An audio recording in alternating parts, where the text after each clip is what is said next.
আল্লাহ রাব্বুল আলামিন সূরা ফাতিহার ভিতরে আমি বলেছিলাম এটা একটা অভিনন্দন পত্র। এটা কি অভিনন্দন পত্র? বান্দা অভিনন্দন পত্র পেশ করতেছে কার কাছে? আল্লাহর কাছে। এই অভিনন্দন পত্রের কয়টা ভাগ ছিল? তিনটা ভাগ। প্রথম ভাগে হলো প্রশংসা, দ্বিতীয় ভাগে পরিচয়। মাশাআল্লাহ, মনে আছে সকলের। এবার আসছে তৃতীয় অধ্যায়।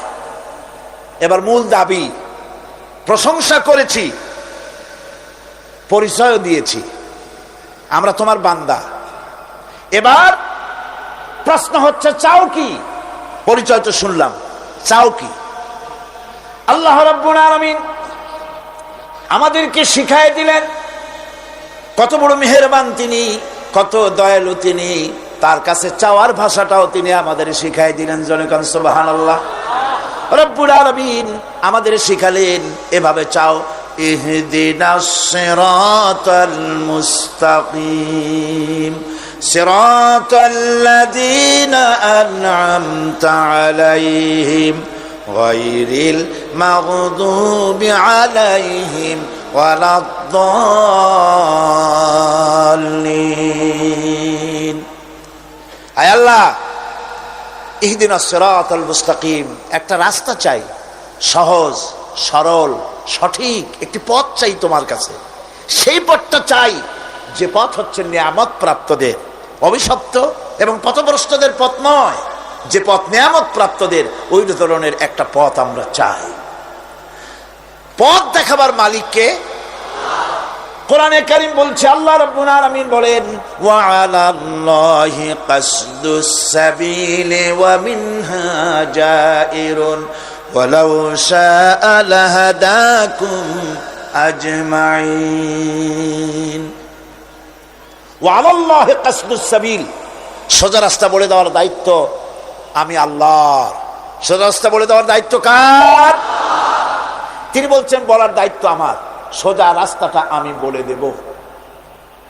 আল্লাহ রাব্বুল আলামিনের কাছে বান্দা যখন রাস্তার দাবি করলো, সোজা পথ চাই, সহজ পথ একটা তোমার কাছে চাই, রব্বুল আলামিন সূরা ফাতিহার 7টা আয়াতের এই অভিনন্দন পত্রের জবাবে 30 পারা কোরআন শরীফ আল্লাহ পাক বান্দারে দান করে দিলেন।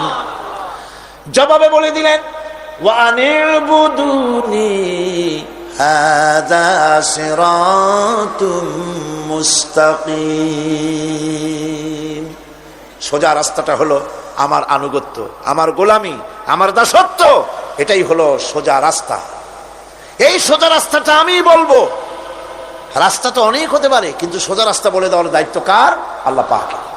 দেখেন এই যে বিশাল মাহফিল, এই মাহফিলে যত লোক আসছে, সব লোক কি একমতে, এক চিন্তা, এক আদর্শে? না। এই কয়েক লক্ষ জনতার ভেতরে হাজারো মতের লোক আছে, হাজারো চিন্তার লোক আছে, হাজারো আদর্শের লোক আছে। সব আদর্শ, সব চিন্তা, সব কি ঠিক? সবটাই কি নির্ভুল? না। সঠিক নির্ভুল একটা। কয়টা হয়? একটাই হয় মাত্র। এই জন্য আমি দৃষ্টান্ত দিতে গিয়ে বলি, অঙ্ক পরীক্ষা যেদিন হয়, ছেলেরা অঙ্ক পরীক্ষা যেদিন দেয়, সেই অঙ্ক পরীক্ষা দিতে গিয়ে অঙ্ক যারা ভুল করে তাদের ফলাফল কয় রকম হয় বলেন? হ্যাঁ, অনেক রকম হয়। আর যাদের অঙ্ক যাদের ঠিক হয়, তাদের ফলাফল কয় রকম? একরকম। তার অর্থ কি? তার অর্থ হলো ভুলের পথ অনেক, আর হকের পথ, বাতিলের পথ অনেক, ভুলের পথ অনেক, সঠিক এবং হক যেটা তার পথ হচ্ছে মাত্র একটা। এই জন্যে আল্লাহ রাব্বুল আলামিন তিনি সোজা রাস্তা বলে দেওয়ার দায়িত্বটা নিয়েছেন। কোরআন বলছে প্রত্যেকটি সৃষ্টির শুরু হতে শেষ পর্যন্ত 4টা স্তর পার হতে হয়। তার সর্বশেষ স্তর হলো হেদায়াত। 4টে স্তর পার হওয়ার সর্বশেষ স্তর হচ্ছে হেদায়াত।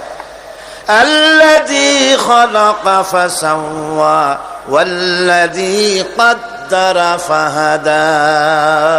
তিনি সকল বস্তুকে সৃষ্টি করেন এবং তারপর তার পরিমাপ, তার কর্মপথ, তার হেদায়েত তিনি দিয়ে দেন।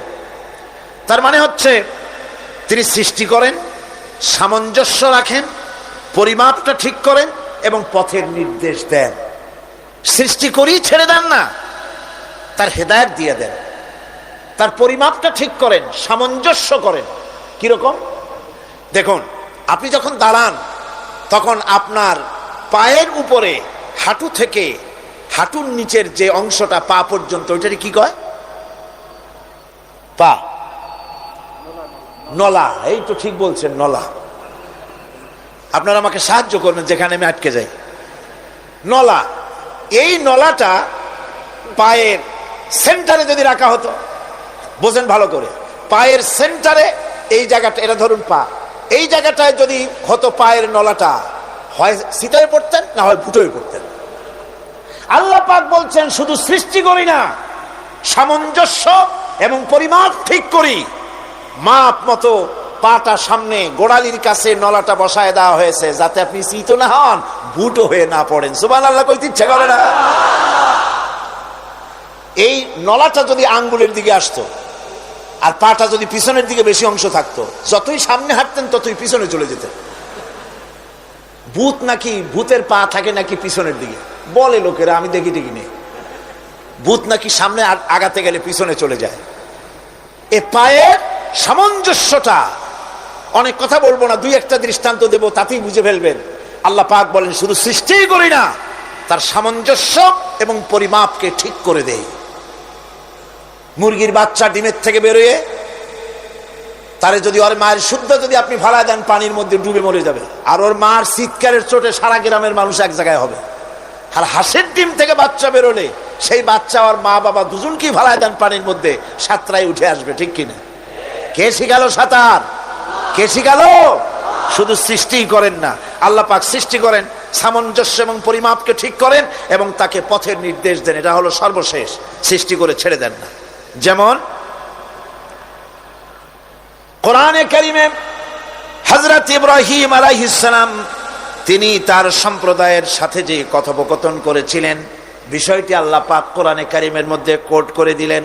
এই হেদায়েতের বিষয় সেখানে আছে বলে আল্লাহ পাক বিষয়টা কোরআনে জায়গা করে দিলেন।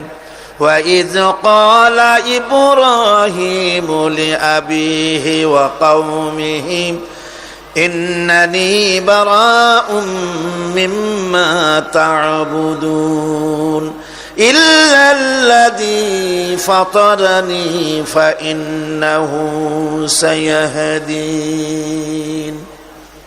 ইব্রাহিম আলাইহিস সালাম তার পিতা এবং তার গোত্রকে বললেন, তার সম্প্রদায়ের লোকদেরকে, নিঃসন্দেহে আমি মুক্ত, আমি পবিত্র।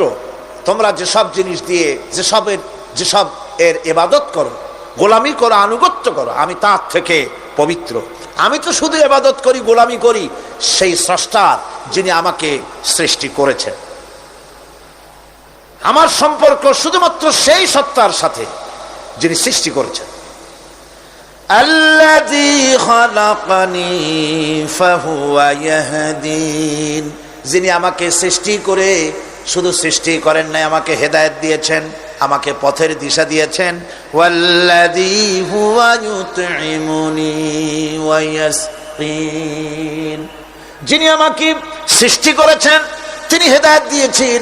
আর আমি যখন তৃষ্ণার্ত হই তিনি আমাকে পান করান, আমি যখন ক্ষুধার্ত হই তিনি আমাকে আহার দেন। ওয়া ইযা মারিতু ফাহুয়া ইয়াশফিন, আর যখন অসুস্থ হই তখন তিনি আমাকে রোগ মুক্ত করে দেন। সুবহানাল্লাহি ওয়া বিহামদিহি।